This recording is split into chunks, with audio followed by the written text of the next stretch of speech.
Here's my Kyosho Blizzard FR. As you can see, it already has the steel track upgrades. Uh, One thing you'll notice too is you have to put these on the inside. Not to mention, I had to swap this up top.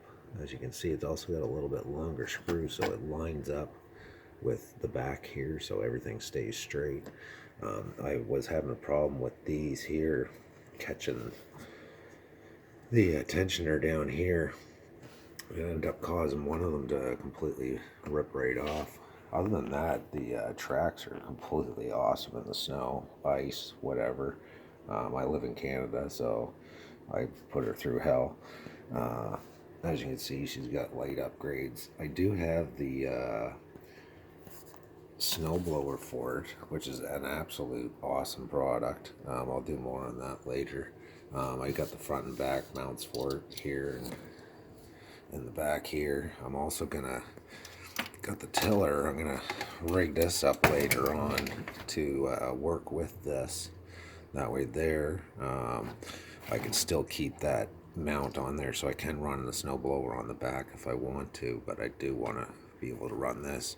Gonna do the 9-volt upgrade on this too. I don't really like it.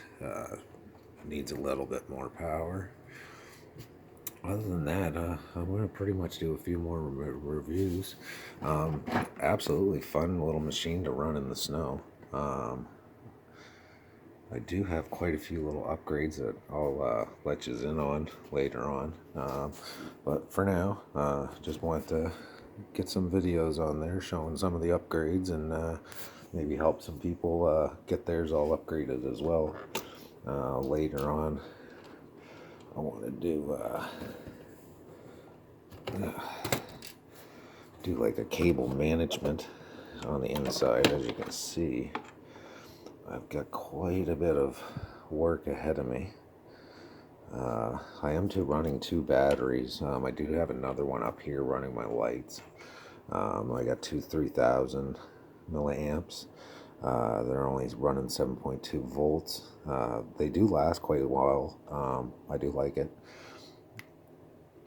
But anyways, I'll get back to you in the next video.